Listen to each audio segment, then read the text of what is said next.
in South Africa. We were only registered in December. And if you're a joint industry council, you should have joint sessions with the industry and not just go off and do whatever you think you want to do. So that's why we thought we'd have a small, intimate, open day. And this is not formal presentations, this is a workshop. We're going to have some informal presentations, and they're more educational and informative. I will not sell anything today, so you can rest assured I won't tell you that readers are 50% richer than viewers or listeners across the board, or that you get multiple pickups. I won't do any of those selling of the written word. Just educational stuff. So I'm going to give a bit of a background.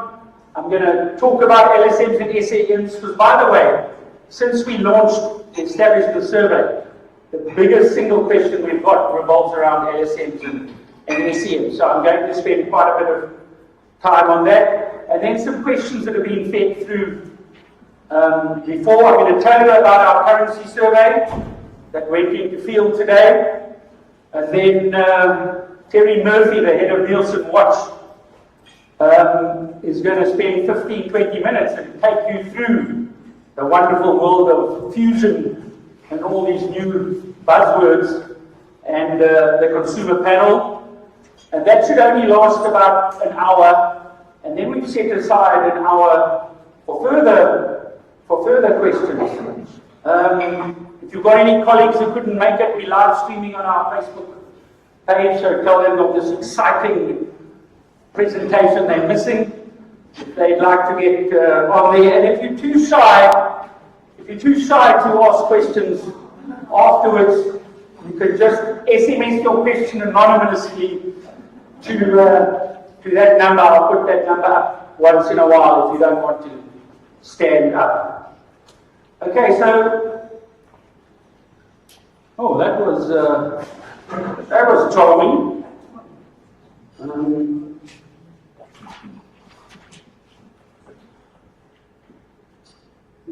Now input is detected. That's super. Just what I needed.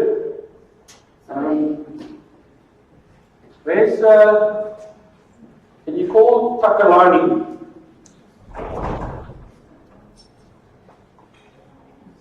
Okay. Or maybe I should just use this. Okay, so what Hi, Pete. Hello. I just want to know this streaming that you have on Facebook, is that video going to be saved afterwards? Yes, we're also recording it as well, so we'll upload it on YouTube as well. So you will be able to look at it later on. Thanks. This is my baby. Right, because whether you're an advertiser, a media owner, a media planner, we all want the same out of our research. We want a true reflection of the South African consumer and the media landscape. And what we see in the water there, what we see in the research, has to be an accurate reflection of the consumer topology. And for now, for 40 years, we've all been driving along this road in a single soft bus. And we've been trusting the driver to take us along the road. And we've been seeing that in some cases, the route hasn't been in our best interests. So I'm going to start off and look at some stats, because you have to look at the census. If the research isn't matching what's really out there, then we're all wasting our time. I'm going to go through right from 1989 when Eddie Schulze developed LSMs. And remember, that was started because in those days we always used to have a target market. I think I'm the oldest media planner here, because Gordon is not here.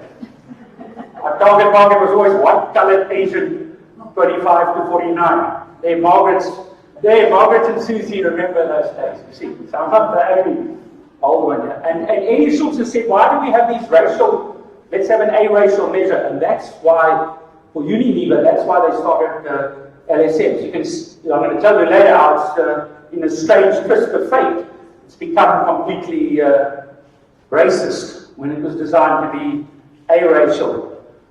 A lot of people have sent through questions on the development of the SEM and the comparison of the two. We're going to go through that. Some of you have seen it before. And then I'm pleased to announce that we've we finally got the legal side of it organized, and you can download the SEM license agreement, and you can then get all the formulas so that you can talk knowledgeably to your clients.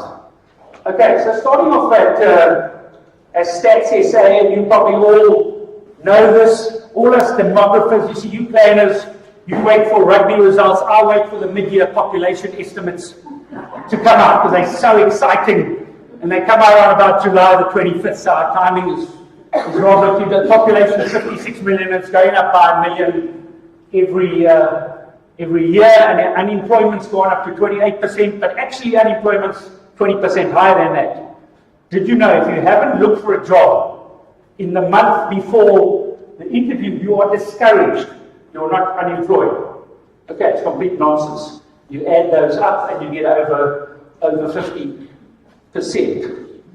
Okay, the most disturbing thing, however, is our population growth now, because we've got over 3 million people on ARVs and over 7 million people HIV positive. Our population growth is now pushing 0.91%, but our GDP, we've gone into recession, our GDP is minus 0.7.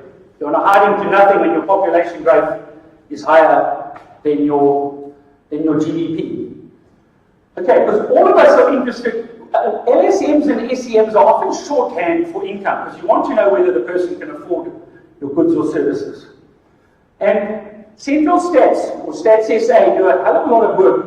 It's they do surveys on income and expenditure, living conditions, and the general household survey. And those are used for the CPI. But we're talking about, let me rather just use this just in case. Okay, so in terms of poverty, and this is not official Stats SA, but this is what the government used to determine the grants. There's 3 lines. Sorry, I'm going into a bit more detail than usual, because this all leads into the pattern of the SEMs and the LSMs. So I'm setting up the duck for later on. But the poverty line is how much money you need just to survive, to get 2,100 calories a day. Just food. So just food. You need $500 a month just to eat. This next line is a bit convoluted. It's for your cell phone and your transport, and you skimp a bit on food, but rather take the upper bound poverty line. So just to survive, to live in your house, to eat, and to do basic transport and communication, you need 1,077 Rand a month. Okay, so what do the figures look like? And it's amazing how the Stats SA don't update these figures too much. But yes, it's going down, 57, 48, but the last ones I've got here today are 2011, 45%. But the number of poor persons, 23 million, and the percentage living in extreme poverty on that food line, on that 500 line, is 20% of 10 million. So there's a lot of poor, really poor people. And in terms of the Gini coefficient, then 2011 was 0.69, it's now down to about 0.63, 0.64. But the scary thing about this inequality is the bottom 20% only have 4% of consumption, and the top 20% have 60% of consumption. So, looking at the Gini coefficient,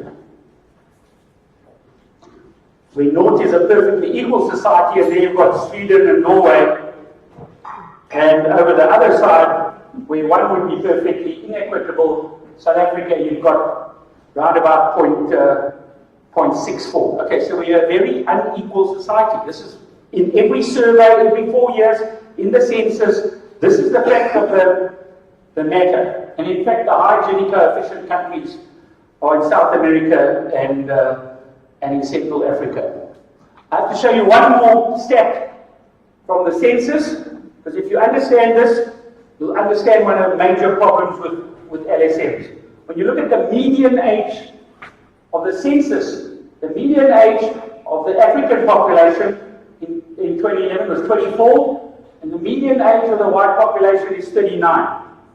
Okay, I go on a lot about this because a lot of people talk about black and white. To me, I'm saying it's the good old generation gap. Because young people are hardwired to say fees must fall, this is shit, I want to change society. And old people are hardwired to sit there with their remote, hey man, I don't like these youngsters, and moan and complain. That's their duty in life. But what you must remember is if you're 39 and you've got young kids and you're 24 and you're a jeweler, you've got completely different views. But more importantly, you've got 15 years extra. You've got 15 years extra to collect all that shit in your house, all those durables. Okay, that's a major point. Okay, so, and we're not pointing fingers here, guys. We're trying to find solutions together. It's not us and them. Actually, Terry's here. You can blame Terry and I. We were on the staff board together. We used to sit next to each other. And she'll tell you in 3 years we didn't make one research decision. Not one. All we did was fight over whose money it was and what was going on. And we dropped the ball because in the beginning, the 100 variables were run by Paul Houpt and the team every single year. And every few years, they were changed. So in 2004, the HUT, the electricity, the calculation, they were dropped, and on-came cluster metropolitan, that came on. I don't know what happened to the 2008, the sewing machine, the no cell phone, the one cell phone was dropped, and on came home theatre, 2 cell phones, 3 cell phones in the household. And in 2011, the VCR was finally dropped, thank goodness. Wi-Fi and the air conditioner in the swimming pool came on. But guys, that was 6 years ago. We've missed the whole rise of the internet and WhatsApp. We haven't touched anything. And you're going to see what the effect of that has been. So, when LSMs were started in 1989, less than 20%, in fact, even on TVs, less than 50% of households had fridges, TVs, washing machines, any of that stuff. So it was good to use durables. But 30 years later, when you've got 82% with tap water and 67% with microwaves, and everybody's got durables, it's not measuring living standards, it's just measuring durables in home. So what happens is White's had a 68-year start with apartheid. They've got 15 years longer to collect that stuff in their house. Okay, you've seen the median age. Have bigger homes that can fit the stuff. Also home telephones, I don't know if you've seen, home telephones have now gone down to 350,000 households, 2%, 1 in 50 homes, whereas 23 out of 24 homes have now got a cell phone. And the craziest thing, if you think about it, when you've got a segmentation to plan media, how can you have media in a segmentation? If I was at SABC, I would have said, how the hell can you have an MNet decoder of 29 variables? You're skewing it 3%. But I'm going to show you just now. Radio is one of the top 4 variables in the LSM. A TV set and MNet decoder. So you've got media to plan media. It's crazy. And as I said, still got the DVD, so it hasn't been updated when everybody's catching or streaming. Okay, so what's the effect of that? Is if you used LSMs and you had LSM 9 and 10, that would be the top 16% of the population. That would be 38% black and 40% white. So if you were using LSMs, you'd say, this market is 50-50, I'm going to spread it between those 2 groups. But you are using LSMs as shorthand for income. Can they afford your cars, your Johnny Black, all of that? So let's just look at income. So what point do we get to the top 16% of the population? We get there at 8,000, sorry, this is from AMPS 2015. We get there from 8,000 Rand a month personal. Okay? But when you're looking at money, lo and behold, it's 60% black and only 27% white. So by using LSMs, you skew everything the wrong way. We're going to talk about them misleading the market, but they're also completely and utterly racist. They demean the main market and they overweight the old white market. So if you're stuck with your head in your sand, in the sand, and by the way, it's unfair. It's unfair on ostriches. They're not dwarf. They do not stick their head in the sand. If they stuck their head in the sand, they suffocate. All they do is once in a while they check on the eggs. So don't be mean. Don't be mean to. We're the friendly chick. We love everybody, even ostriches. Okay, so when we looked at a new socio-economic system, and you can see economic apartheid is alive and well. We wanted a measure. I don't know why that's coming up every time. We wanted a measure that depicts how you live, not what you have in your household. And I've taken out a lot of these slides. Just and this was done by Neil Higgs. And this question was asked by the marketing manager of Nedbank, just to go through the variances between the two. And you're not looking at durables you're collecting, you're looking at structural things. Because if you've got 4 rooms in your house and you suddenly go to 5 rooms, your lifestyle has changed. If you get anything neatly covered, your lifestyle hasn't changed that much, or a washing machine. So it's got far more than just it's got a low reliance on durables and structural items like your floor material, your roof material, your type of toilet, sleeping rooms. And there's no reliance on technology because technology changes so fast. And it's a lot shorter with 14 than with 29. Okay, this is my favorite slide, and for those of you who were at the launch of the ES, you'll have to bear with me because this is what it's all about. With LSMs, it shows a beautiful bell-shaped curve with a lovely middle class, just like Australia or Canada. Guys, I wish that were the truth. If that were the truth, we'd all be earning higher salaries, by the way, because our GDP of our country would be that much bigger, ad spend would be bigger, we'd all be richer. But it's not real, guys. That's the pattern of people with fridges and stoves and dishwashers in their house. This is what the census shows, what the Gini coefficient shows, what the household survey shows, what the income expenditure with the census. That is what we live in Africa. We've got a lot of poor people. We've got 10 million people on grants. If we had that, we wouldn't need 10 million people on grants because we'd all be rich. So this is cloud cuckoo land. You're living in a fairy tale if you still believe in LSMs. The SEMs have a more accurate reflection, and everyone's more interested in LSM 8 to 10 and receives all the aspects. You've got 20%, 19% versus only 14%. So you have got more people. And it's based on a state.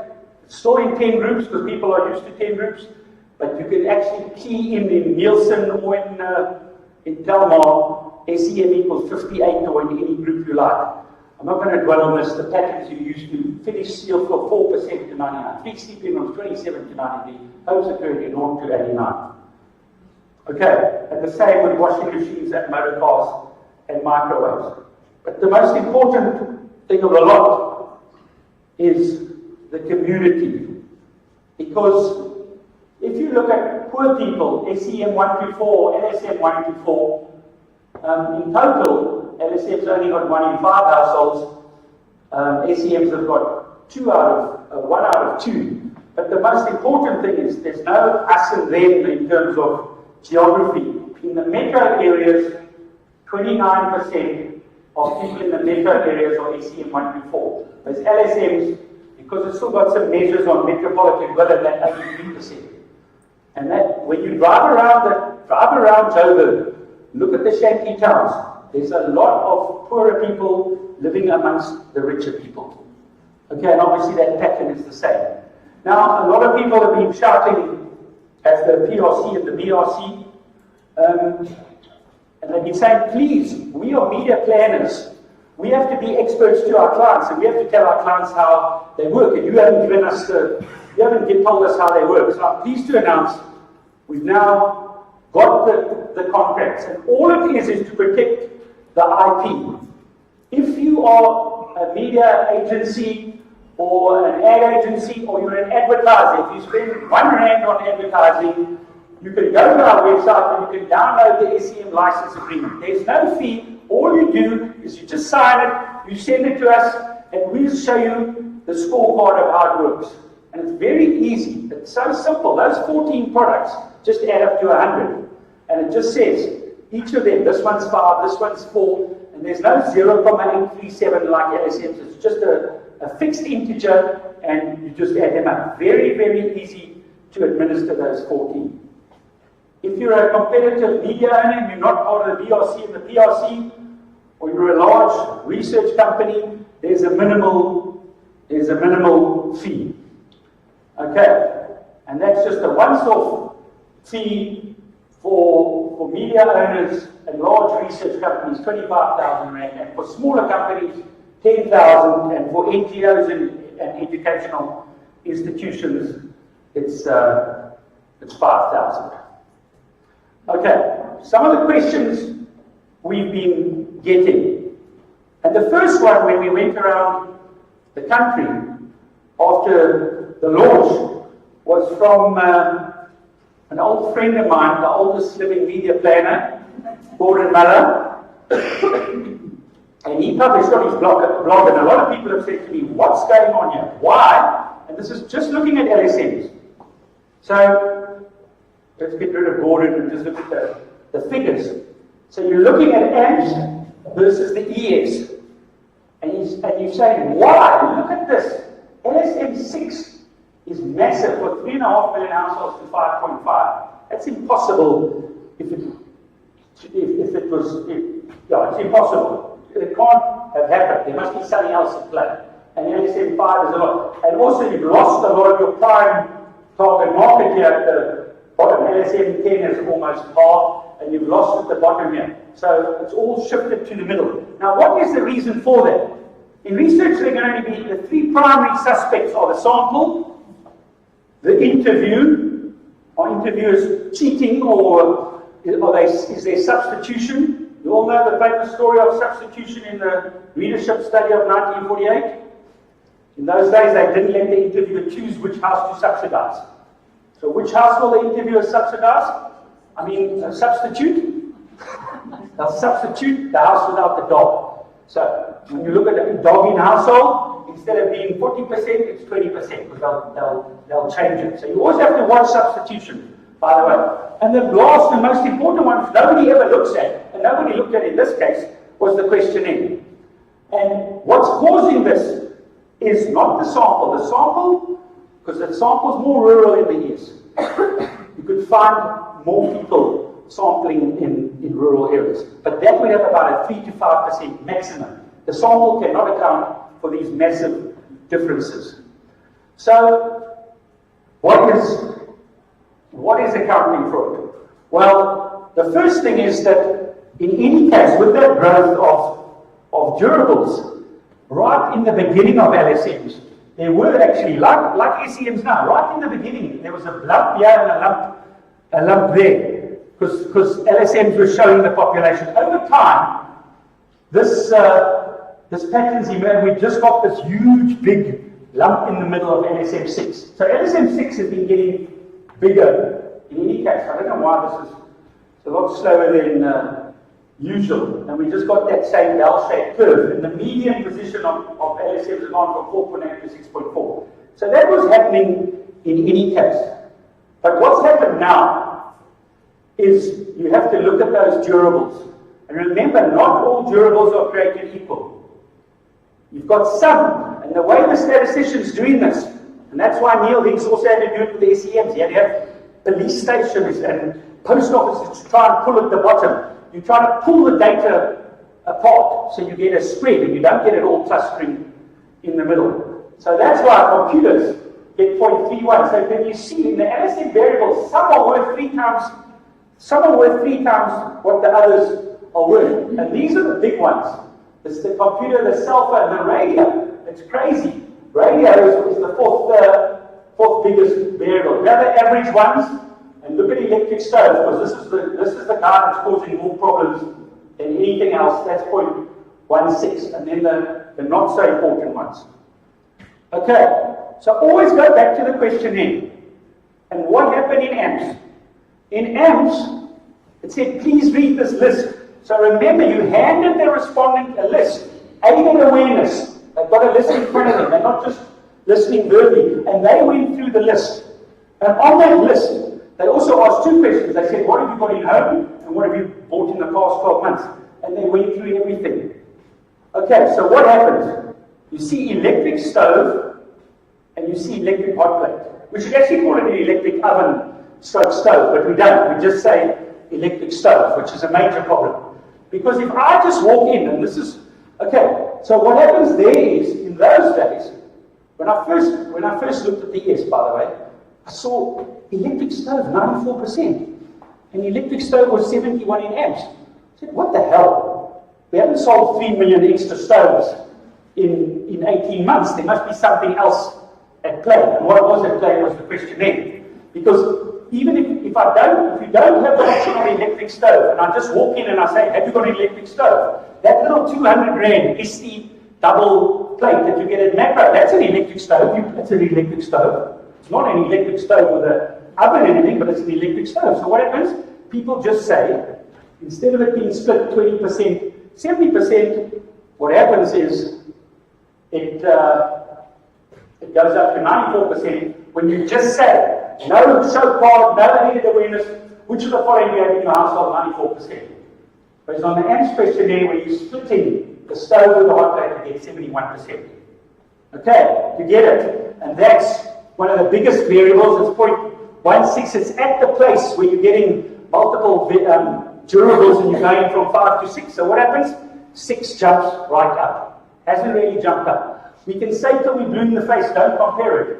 And this is the reason why you don't compare it, because you're not comparing like with like.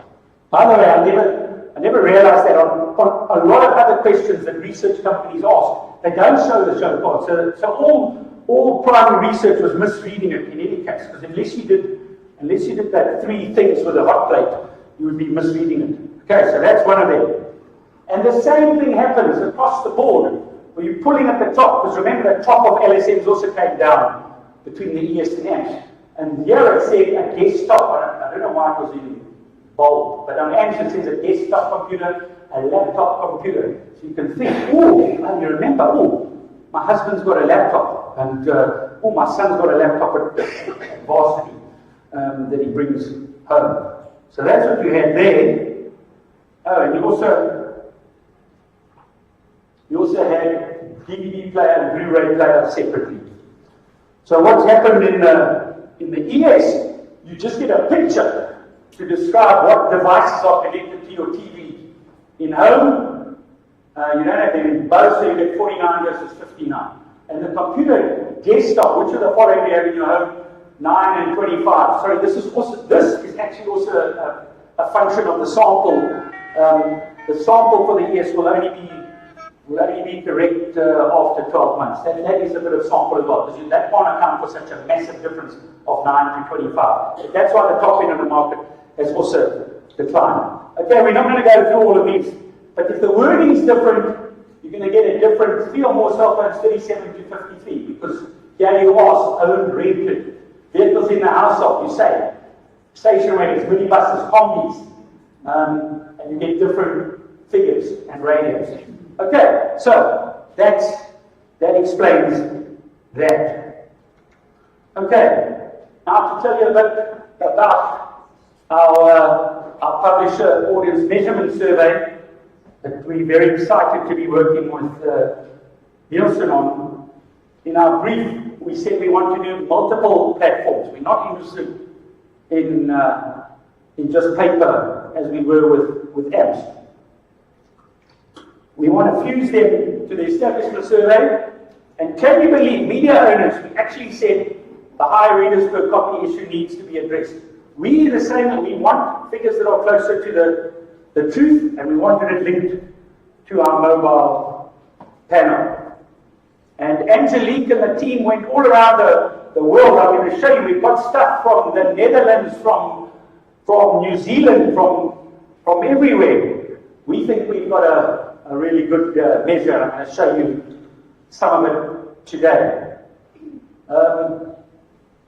We couldn't believe why no one in the world has ever used flooding. You guys are familiar with flooding. It's used in the radio diaries. The big cost in research is getting to the household in Viljoenskroon. While you're there, you may as well interview as many people as you can in the household. And we think the written word and publications lying around in a household are particularly suited to reading. So we go to 10,000, we're hoping to get a flooded sample of 2,000. We either combine with an online panel, and we've also got a digital campaign measurement. And I'd like to offer all of you people who are here today, if you've got any digital campaigns running in July, August, and September, please speak to any members of ResCom. Do the ResCom members want to stand up? Or okay, put your hand up. There's Susie. Speak, and there's Karen at the back. Speak to him afterwards, guys. You'll get a free study on any campaign you mean. I don't have time to go through DAR, but you can speak to Kerry afterwards or Angelique, and they will tell you how they monitor in conjunction with Facebook. They'll give you the actual demographics and the noting of your digital campaigns. So that's a free service we're offering, and we're going to do 20 of those campaigns. So please come and talk to us, and we'll monitor any of your campaigns. So what's in our currency, and I'll go faster here. Flooding is the first. We're using a brand first approach, and then we do the papers that we got from the Netherlands. We also, to stop reading in supermarkets, we said you must look at it for at least 1 minute. Angelique, that came from New Zealand, right? Yeah. And you'll be able to learn it in total and on each platform. So those measurements going to be split? Yeah, you can get it in total, or you can get it individually. Okay. Unduplicated? Yeah, both. Okay. Yeah. Okay. And this was my favorite part of the whole new way of measuring readership. My dad actually went mad and died trying to solve the readers per copy problem, because people are only human and they don't have a clue how many copies they've read of something, because it's not a high interest category to look back 6 months. So what happened in apps is the poor respondent was standing there, and the interviewer stands here, and he goes through everything. He or she goes through everything, including, if you're in Gauteng, they also went through the Argus and Cape Town newspapers, which to me is a bit off. So that's one thing we've done, by the way. We only do regional newspapers in your area. But so you start going through. Have you read Financial Mail? No. Have you read the Sunday Times? No. No. Can you see? It's demeaning for the respondent. So eventually, nobody likes to feel doff. So what happens is you start saying, yeah, okay, I've read Bonner, yeah, okay. I've read that. Because it's a personal thing. You have to go through interviews and see what it's like. And nobody likes to be doff. We think there was overclaiming for that reason. The greatest thing about this is you hand the tablet to the person, and nice, quietly and intimately, they just go through the screens I'm going to show you, and they just click. So there's none of that halo effect and respondent pressure.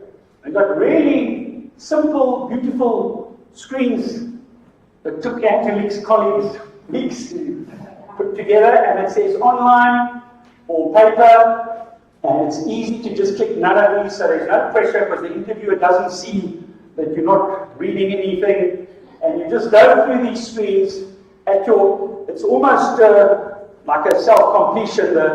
The interviewer is just standing there if you do get confused, but you go through them all and there's no pressure. We also, having some statistical fun, we put on some placebo or fake titles. So none of you have ever read Chepo because it doesn't exist. It's hope. And we also put on the World newspaper. We want to see if people remember back to 1974 where it was banned. We want to see if old people claim the world. So we're just looking at those. And if we do look at that, because there's definitely in all research below LSM 5, there's a hell of a lot of overclaim with a halo effect with face-to-face. And we could then build in a formula on the recency curve or the frequency curve. We could build in a formula that says this is how you reduce the readership using these fake titles. We're also going to use average issue readership, not first issue. Sorry, I'm not going to go into too much detail because this is, you're not really interested in this level of detail. We've also got a new frequency scale where we don't just ask 6 out of 6. For daily newspapers, we show Monday, Tuesday, Wednesday, and the respondent puts in the number. For monthlies, we show the number in a 4-week, and for monthlies, we showed on 12 months. We also ask about multiple pickups, so you can see how your cost per thousand is halved. And we also included inserts. One of the biggest gripes about the establishment survey has been, where are my beloved brands and products? You'll be pleased to know on this sample of 20,000, your brands will be there. So there will be your cell phones, and there will be your makes of cars, and there will be your banks. We don't go into credit card and all that nonsense. We just go into your bank and your main bank. And your food and groceries. All our retail clients know that it's all about share of customer, because you can go to either or. That's why they're all starting loyalty programs, and Smart Shop have got 14 million people, and Spot are starting one. So we're just doing a share. So we'll just do it on spend most, spend second most, spend third most. All those brands are in there. And the household furniture, we don't do small items, large items. We just do have you bought any furniture and appliances. And the same with clothes. No women's outer, inner, all those things that you have to code. You have to code them in any case, because you never, who does a plan on women's outer only? So, yeah, so we're making it easy, because we spoke to people and we're speaking to you today.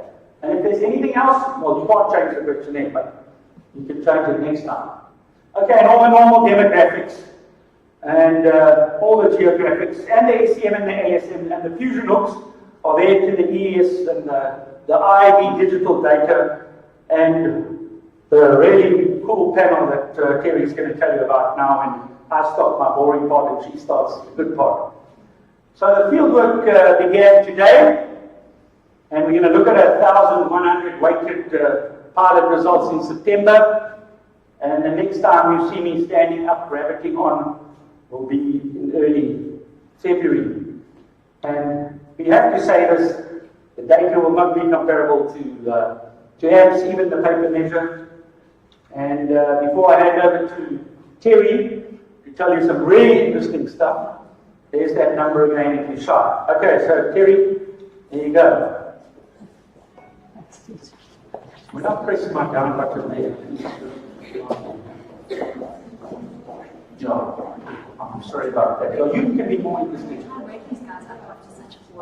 I was pressing this, because when I press my down, that's when the screen went to the front. So I just press that down there. Okay. Oh gosh. Not touch it. Don't touch it. Okay, there it is. Okay. Alright, hold thumbs. Okay, so sorry about Pete's boring presentation. And I'm much more interested in Pete. Plus I come from Nielsen, which is a very entertaining company. Please. Okay, we'll just have to try and work with it. Right, so look, I must say working with Peter is great. Working with PRC has been an enormous amount of fun, and you guys are very open to all sorts of cool stuff and cool ideas, and you actually have a lot of cool ideas. So Pete's asked me to just talk about one of the things we've been discussing, which is all about fusion, and he gave me 10 minutes to present what fusion is, which I thought was hysterically funny. Then you got 20. So it's a quick version of fusion, and really it's just a few. I don't know what to do. Just go forward, just press this button. Okay, well, let's see how it goes. Okay, so what I'm going to talk about is what is the ideal, what do we all want, okay? Where are we these days compared to what we all actually want? Then I'll tell you what data fusion is, how it works. It's actually not an unimaginable thing from faraway countries that very clever people do at great cost. It's just not that. And then some next steps, so what we're discussing with PRC and what our plans are going forward. So to start with, you know, we have to have a vision of where we want to get to so that we know how we can start putting the pieces together to get there. And really, just try to put up what is it that we eventually want. I mean, broadly speaking, this is obviously not everything, but broadly speaking, this is the kind of stuff we need. We need to know everything about media, who the consumer is, what they think, what they do in a day, like their touch points, what they do for leisure entertainment, shopping and retail behavior. We want to know about their motoring, their travel, their online consumption, their health and beauty, what they do in their homes. I mean, we could go on and on, but broadly, if we had to map out the main stuff that we need to know right now, this is kind of where we want to get to, okay? But we don't want it all like that, because that's just an enormous amount of work and we can't make sense of it. We want it like this. We want it packaged into a thing which gives us insights. But we don't want insights over here and then another lot of insights over there, and we have to kind of look at them there, and decide, well, can't really measure them up properly. We want them together. We want all the insights in one place, and we actually want it to look like single source, because we want to know what that title's online behavior looks like compared to that TV channel's consumption. We want to know how their product consumption compares and what their profiles look like and what their duplication and exclusivity is. We want all that information, okay? But we want it to look like single source, and that's the big thing. The second thing we want, which we've never had, is we want to understand what happens when we get into the actual implementation. So when we're buying our media, we want to know what a TV plan delivers, and then we want to know what our radio plan adds to that. And eventually what we want to know is how a whole media plan does. We need to know that, and we want to know it against demographics. So we'd like to know what was your target market, 16 to 49 WCI. We want to know what it delivers against that, but all the media together, not separately. And we also want to know perhaps what it delivers against main banana purchases in households. We want to know what our reach is against that target market which we're interested in. We probably don't even know that we want to know that because we're so used to just dealing with demographic surrogates. But we need to think about that because the possibilities are there. And the third thing we want is we want to post-buy it. So we want to know, after all our insights and planning, what did we actually get? So did we reach our banana purchases with our Apple messages that we were sending out? What we considered we get against our primary and our secondary target markets? Okay, so we know what we want, and let's look at where we are these days. All right. So these days, we're actually not in a bad space. Things have changed a lot since the days of only SARF and the new jigs have all sprung up, and actually we're not in a bad place. We've actually got almost a full currency set for the main media, and we've got more than we ever had before, which is good news. So we've got PAMS, which is about to arrive here, which is full national. We've got digital stuff happening. We've got the effective measure stuff. We've got DAR, which is digital ad ratings, which is a Nielsen product which Pete says I'm not allowed to sell to you while I'm behind the microphone, but it's really cool. We've got TAMS, we've got RAMS, and we've got Road, which is the outdoor one. And we've got it all underpinned by either the establishment survey or at least the IHS data, which is all comparable. And you know what, as long as it's all weighted to the IHS universe estimates, we can fuse this stuff really easily. And we've actually collaborated unknowingly and unwittingly to get it all to work against the same universe estimates, and it just opens up a world of possibility for us. So what we don't have, two little tiny bullet points which really mean the world. We just don't have the relationships between all the stuff. We don't know what the media brands' relationships are to each other. We don't know what the currencies' relationships are to each other. We don't know what products and consumers' relationships to each other are, or to any of the media brands and currency stuff. You just speak a bit more into the mic that people on Facebook can't hear you. Okay. There we go. All right. So it's simple stuff, but really all we're missing is the relationships. Okay, but we've got a lot to work with. So what you're looking at the top there is we've got a pretty much a full set of currency data.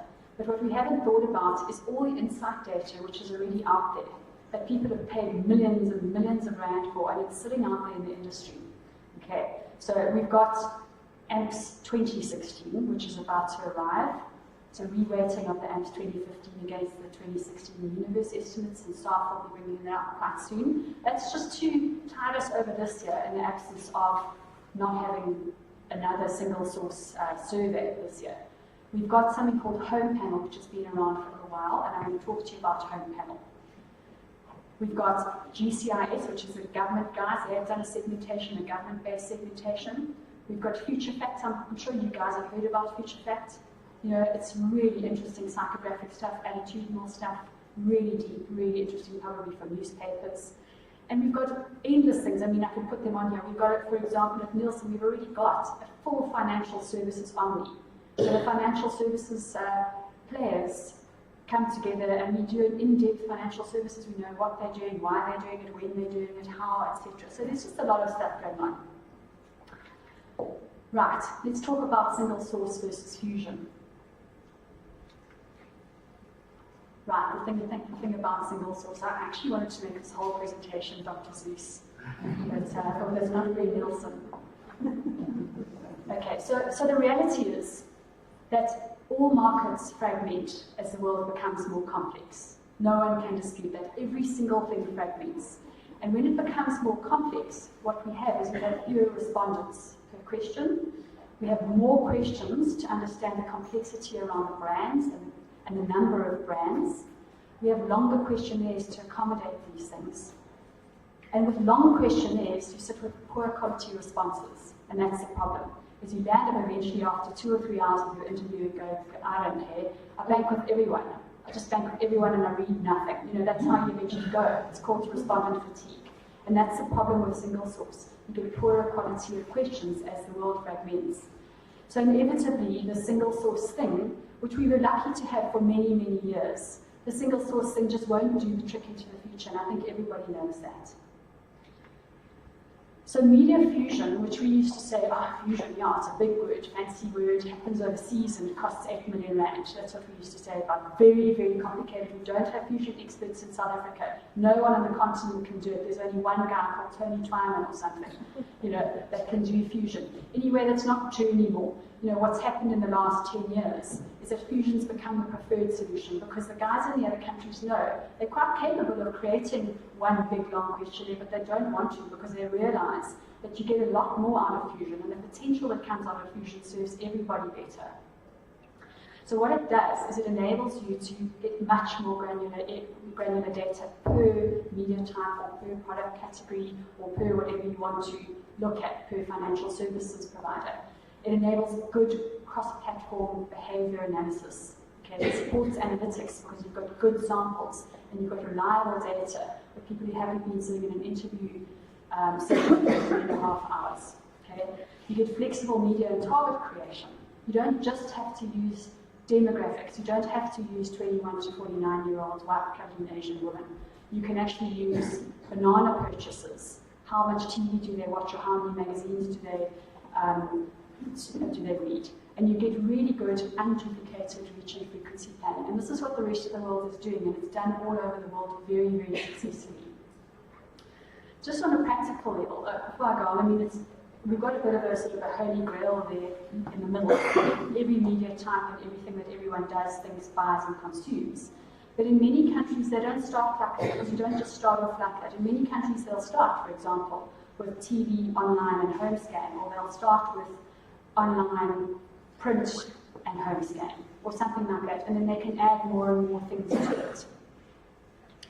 So this is the kind of thing it gives you. It gives you what you want in terms of your middle block I spoke to you about. So when you're doing an implementation, you can do a TV plan, you can import it into the Fusion software, you can do a print plan and do the same, and a radio plan and you can do the same, and it gives you a really cool Venn diagram. And it shows you what your unique reach is, and what your duplications and exclusivity is. And it even allows you to optimize on that. And it's something we've never ever had, but really we can do it. The other thing it gives you is it gives you all the stuff you used to get in something like a TNT or a Clear Decisions in a cross-tag package. It gives you all that stuff, but it gives you all that stuff that looks like single source, but it's not. It comes from Fusion. So you can go and you can say, what is my title's online profile of whatever you want, a brand, other media profiles, you know, your name, but you can cross-tag anything with anything. That's what it gives you. Right, how does it work? It actually works very simply. Okay, you get a data set 1 and you get a data set 2. Data set 1 is called the recipient data set. And data set 2 is called the donor data set because it's donating its columns or its variables into the recipient one. So in this example, we say, right, print, type, or reading, and platform, which is PAMS, okay? And data set 2 is the FMCG brand consumption, which is something which I'm going to show you now. So we've got longitudinal FMCG brand consumption. So we can insert all that brand data into the PAMS survey and create a third data set. That's Fusion, and it's quite simple. It starts with creating linking variables. The linking variables are mostly demographic and geographic variables. Sometimes we include behavioral data. So for example, we might include reading data if we had it. We might include LSM or SEM data if we had it. So we pick our behavioral and demographic and geographic variables and create the key linking variables, what Peter called hooks just now. Everyone calls them hooks. They're just linking variables. We then ascribe importance weights to them, so it's a statistical analysis that we use to understand the variables and how they correlate to behavior. Very complicated. That's the part that statisticians have to do. Then we do the fusion, which is essentially just inserting the data from the second database into the first one based on those variables and based on those weights. And we create the fused data set and we re-weight it. And the last thing we do is we calibrate and test. And the important part of that, because it's something which we would think we should be concerned about, is that Fusion has to yield similar results and behaviors to the individual data sets. So you can't have a home panel FMCG data fused into PAMS and creating different FMCG results. So the whole thing needs to be calibrated. So you need a stats guy to do that, but they're all over the place now, and it's quite a well-known thing that guys do. This is just a quick 101, because people don't know what Fusion is, what Fusion on the fly is, what's multi-basing, what's this, what's that, and they're all quite different, right? So there are two things going on. There's a technique, and then there's software, right? Now, technique, you get two kinds of things, mainly. You get static fusion, which is the thing I just described to you. So that's survey 1 plus survey 2, respondent level data gets fused together, and you can send that as the third data set out to any software provider. And they all have the same results. So it's kind of like sending AMPs out. You can have it through any software provider, and the crosstabs will give you the same results. Okay. Fusion on the fly is different. Fusion on the fly does not use respondent level data. It uses percentages and profiles, and it ascribes weights and relationships within that process. So what it does is it doesn't give you a third data set. You never get a third data set out of it. You get something displayed on the screen, which is the result of what you call fusion on the fly. Okay? And it varies by software provider. So just like in, for example, Ariana and TAMS data that you get through Transmit, if you do a reach on a post-campaign, you'll get slightly different reach results because the algorithms differ. So Fusion on the fly makes use of an algorithm as well, and the algorithms are proprietary to the software providers. So if you do Fusion on the fly through two different software providers, you're going to get different results, slightly, not very, but slightly, and that's how that works. The software, and really I'm just talking about Nielsen and Telmar as the main two software providers in our space. We have, you're probably aware of Telmar's multi-basing software. It uses Fusion on the fly. So it's that technique that it uses. And I'm not going to talk too much about Telmar's software, it's not really my place, but essentially that's the technique it uses. Media Impact is the Nielsen version of Fusion software, which we are launching later this year, but it uses static fusion as the basis of it. So it creates a third data set which makes it slightly more stable. So that's just to clear up a bit of a 101 on what we're talking about, because you know, people bandy words around. Okay, we just have this. Next steps. So this is what we're talking to the PRC about, and we're super excited about it.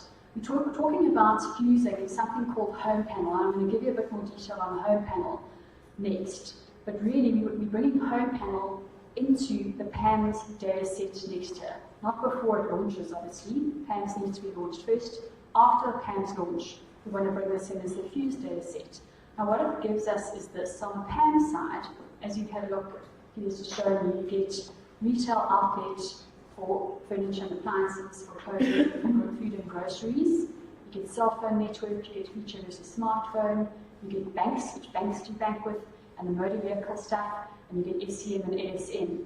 Broadly speaking, I mean, there's obviously quite a lot more in PAMs, but what it doesn't have is it doesn't have brand and volumetric consumption of a whole lot of FMCG data. So what HomeScan brings you is it gives you FMCG data, the full set of FMCG data by retail outlet, it gives you volumetric consumption of all of that across roughly 200 categories. You can see I rounded it off. 200 categories in about 2,000 brands. It's full national data, and the cool thing about it is that it's longitudinal. So you can see it every single month as a representative sample, a full national representative sample. So every single month you can see what's happening. Okay, and it's also weighted to IHS, so it's easy to fuse. And we have LSNs in it too, and we're going to put SENs into it later. We spoke about the agreements to bring SENs into our proprietary data, and we bring in SENs into that. Okay, so it answers questions like cross-platform content consumption, longitudinal actual product and brand consumption, so you can talk about your title and look at how your brand consumption of bananas has gone up because you've been having banana advertising on that platform. You can look at the titles both on a digital level and on a paper or print level that are best suited to your targets. Most effective ways of driving unique reach for a plan, and not only against a demographic target, it's against a product or a brand consumer target. Alright, and you can do how can I evaluate the effectiveness of secondary targets, and this is probably where I mean to emphasize the beyond demographics section of this, including segmentation. So CPS, which we call, because Nielsen's full of acronyms, I'm still not used to them, but really it's home panel. Okay, what is it? It's a sample, household sample, 4,000 homes, which is a representative sample, just like AMPS was. At the moment, the data is weighted to AMPS 2014, we're busy upweighting it to AMPS 2016 during the second half of this year. It's full national, which is also great, demographically and geographically representative of all South African homes, LSM, all sorts of things, region, race, everything. Maps up exactly against the IHS data and against the PAMS data, right? And it's a pantry audit. So what these guys do is they record their household purchases in a diary, and then the second stage is that we send an auditor in with nice checks and a scanner into their pantry to scan everything they bought. And if they've already eaten their lunch bar, they've got a special dustbin that they throw the lunch bar packet into and we scan it. So we catch everything, we can't hide from us. But the nice important thing about it is that it's all retail outlets, so it's retail agnostic, right? And we continuously reporting on all the domestic purchases. It's updated twice a month in urban areas and rural once a month. So that's the nice thing we've never had before. We've never had longitudinal brand data that is representative every single month. Okay. This is a how does it work thing, which I'll go through quickly because I think my 10 minutes is up. But really, I've described most of it. It's just that, it's just the emphasis on the fact that they're documenting what they're doing through a diary, but we're also auditing it with a handheld device. Okay, and we take it through umpteen types of analyses that come out of it. All right. Okay, so quite cool there. All right, so what's next is that we need to go into this evaluation of the fusion variables to look at the linking of hooks, but actually we know before we even do that it's probably going to be fine because we know that it's all balanced to the same IHS estimate. Similar questions that form the backbone of it. CPS is, at the moment, it's a thing which clients buy, and also we used to talk through. So people like, for example, Tiger Brands buy its data and they use it. They bring it into their own KPIs.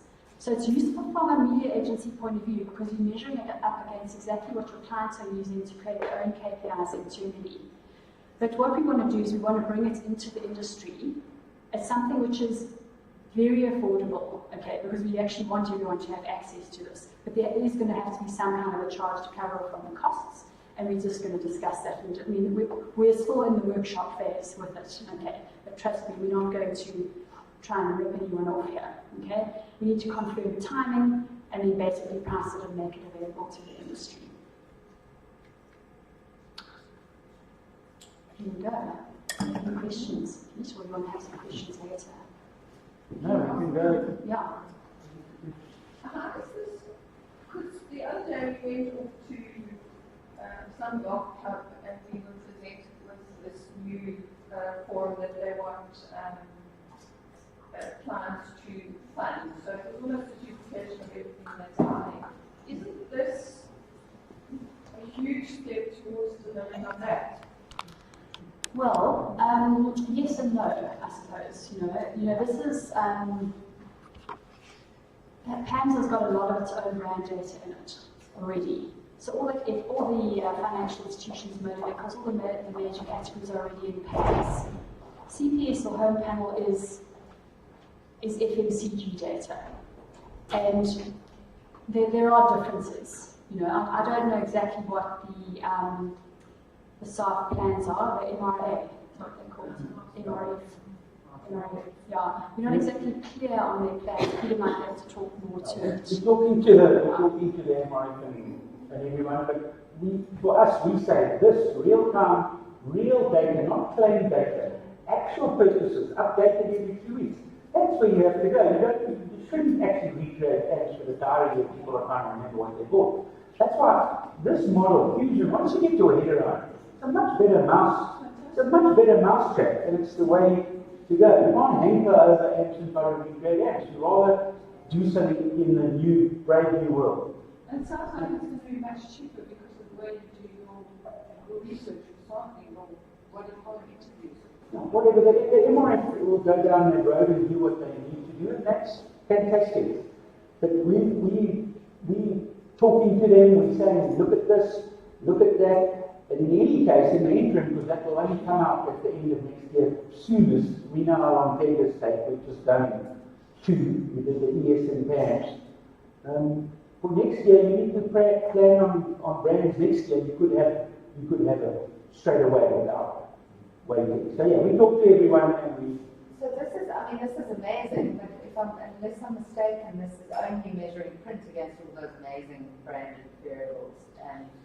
Well, yes. No, but if you fuse PAMS and RAM via the ES, you are recreating that. You will have everything. Okay, understood. But is that happening? Is that going to be a thing? Well, this is like we're talking. This is in the jig world. We're talking to everyone, but the BRC have to say yes. We'll fuse our data, and the road guys. So if the jigs say yes, then Yes, no, absolutely. I mean, you've got fusion variables are there, and I think they've always. I mean, I can't speak for the BRC, but I think they've always thought about it. So the hooks, as they call it, have always been part of the understanding of the process.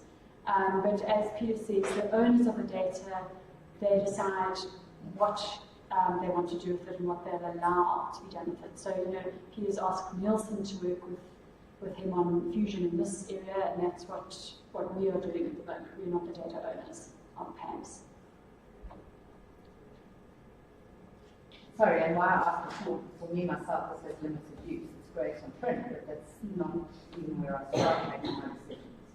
Yeah, it's great on print. It'll be fantastic for print. Yeah.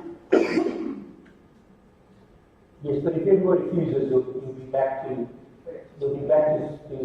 single source. It won't be single source, but it'll look like single source. Yeah, I think We we've have got to more work accurate outside. Your CAN data could be weekly or monthly. Everything could be almost real time, all fused with those kind of Venn diagrams looking at additional reach. That's the vision that everyone needs to move forward to. And You've got a pressure rise to come through in the industry. we've all got to work together, the MRF, the BRC, everybody's got to work towards, and that's why we're talking to you. If that's what you want, that's what we must all go forward and talk about. That's the way to go. Yes, and I think, I mean, it's, you know, the thing is that Rome wasn't built in a day, and, you know, this is the start, so someone needs to start, and this is pretty cool, and it's really great for print, and that's great, you know, that's a fantastic place to start, and then you know, each JIC will make its decisions in its way that it does, and, you know, I think I've been quite positive. It's a bit of a no-brainer in the long run. Thank you very much. Are there any other questions, other things you need to... You don't have, sorry, Eve, you can ask as many questions as you like. That's what this is. It's an open forum. It's not a... So it might be quite contentious. I've been trying to get my head around LSMs and SEMs, and I mean, it's really hard to go to account and go, oh my God, we've been a bunch of morons for the last and following this and whatever, and this is what it looks like, but it makes complete sense, because when it's weighting back what's actually happening to the population, it absolutely makes sense.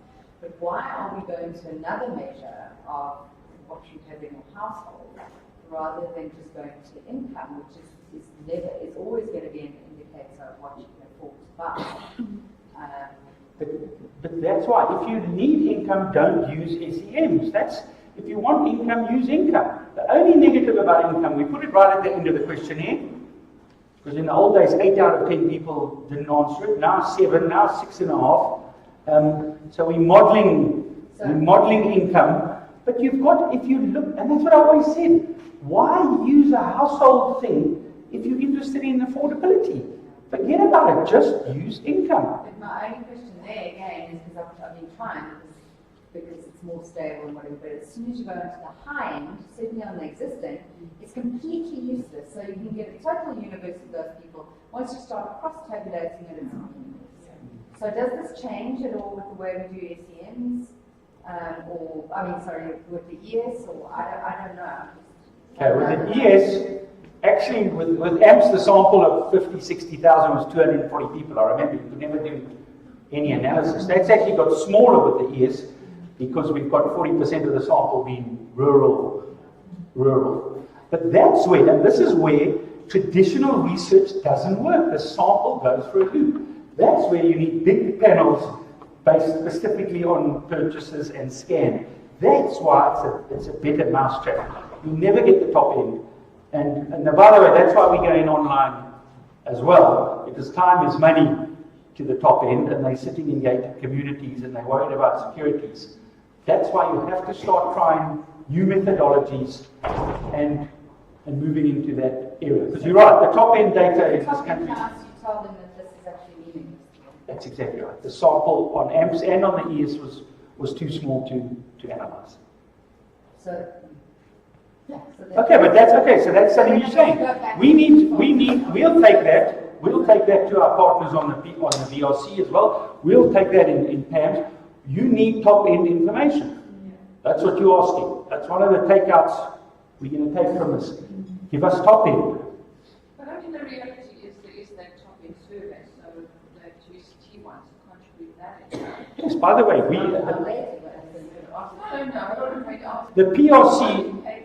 the PRC bought Brand Map, which comes from the old top end from Ramsey.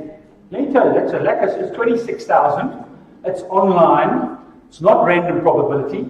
But let me tell you, in Canada and everywhere else, there's no more face-to-face because people tell them to go away, using a different word. And so, yeah, we need different ways of doing that. Sorry, I didn't finish that. Sorry, Nicola. Well, back to keep my interest around is when you put figures of what's happening in this country as far as recession and you do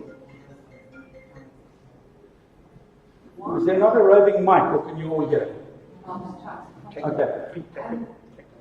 No, there's one. Is it really necessary to have so many different factors in the research space? Why do we not look and say, well, is it still in the field? Is it happening?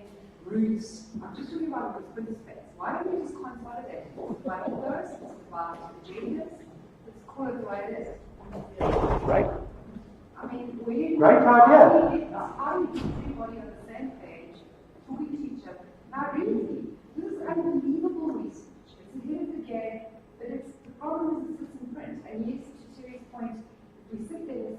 almost the forerunner. We can take it on and then we can take it across other patterns. But it's almost a speed game on this. Are we going to think 3-4 years down the line still having these debates? Or No, we're going to have. That's why you said money is coming from this. I mean, when you look at what's happening with MRF and MASA, can they not tie into this? They must definitely. We're a small country. We all have to tie in. They should tie in brands and products. Use real-time longitudinal data. They need to look at all of that. And we all need to talk to each other. The PRC need to buy into full-on fusion, and they have. They've got fusion hooks there. I sit talking to Claire. They're buying into it. People are reticent and scared. Once they see it working and they see it's not rocket science, they'll go for it. It just takes time. It takes time. We are early adopters. It takes time, but we will get there. The other thing is, you've got to look at what's happened this year. I mean, I've kids are my face really hard. There's an enormous amount which has happened this year. So ECMs have launched. You've got the everything's aligned to these. The whole of TAMS had to shift and be aligned to that. Massive projects have happened, which I think have probably consumed me quite a lot of time. So that has to happen first. And the next thing will be, right, what's the next project? Let's do this. So I don't sense that there's a resistance or a reticence. I think it's just simply, geez, we've just got the SEM agreement ready for everyone to sign and I'll integrate SEMs. Okay, what's next? Let's do that now. For sure. You are continuously, every 2 months, going to a new research. And we can't consolidate. And we can't consolidate. So the wonderful is they all are in their own space. And some are more economic than others. At some point, the industry is shrinking. In a country where the economic outlook is not great, we should be consolidating. But I think we probably are. You know what I mean? I think it's the staff change or just started and the amount of stuff which has happened in such a short period of time. To get so many bricks up and running, fully staffed, functional, funded, registered, briefs happening, funded, RFPs into field and out the other side. And those companies got funded, they got established like the year before last, or last year in some cases. And in fact, March was when the PRC was established, wasn't it? 2016, March. 15 March, okay. So 18 months later, there's a really tangible mandate and it's all out there, the ES is out there. So I think, you need to get the currencies and research done, and then you can start to use it. So I don't know. At some point, the efficiency needs to be I'm loving this because I'm recording this and I'm going to take this to my partners and say, this is what we're doing. You guys are saying, stop coming with all these pieces. Give me all the pieces together. Give me one single source where I can compare and do all that stuff. That's what you want. So if that's what you want, that's what we have to deliver. And we don't have to deliver it on our own. We have to deliver it with the MRF and whoever. So we know what we want and we must just get there and stop. We've got people who need to be trained fast and quickly. We deal with multiple platforms to make that job challenging. Very, very valid. It makes your job harder when you're on low margins in any case. Fantastic point. I mean, because there's so many jigs, and obviously all working towards one source, is it going to be that make that one source much more extensive than it's ever been? Because you're going to have access to much better data.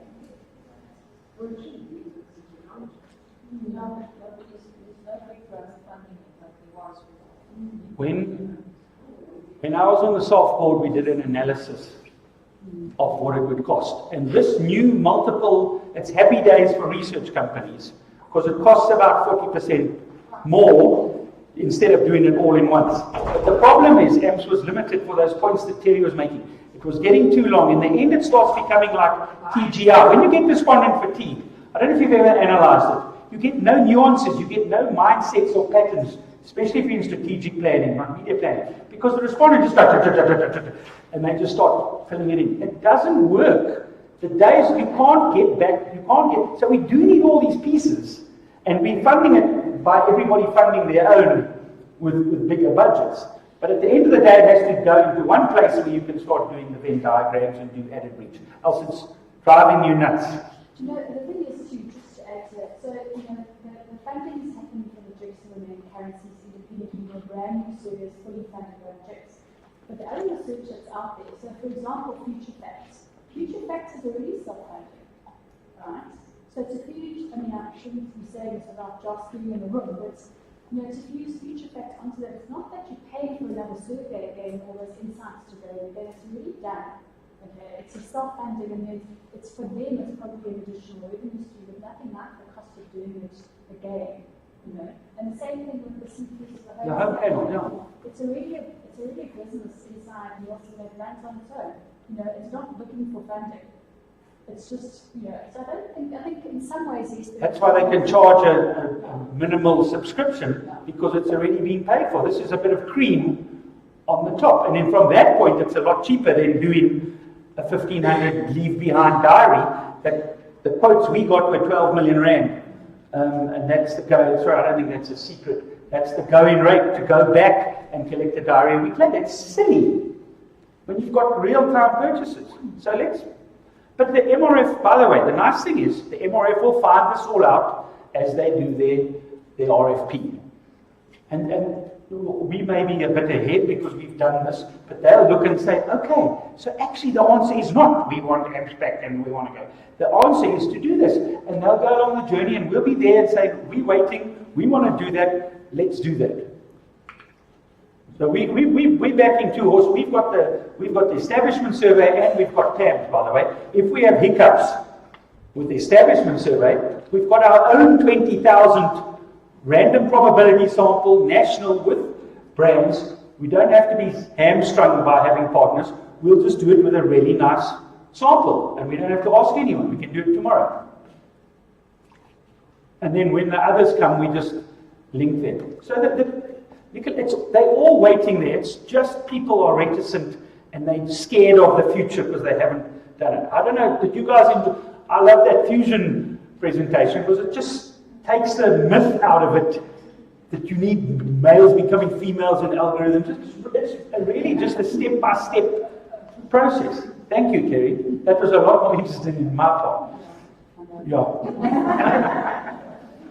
Anything? What else do you guys need? Or do you need a drink? We can go and talk out there.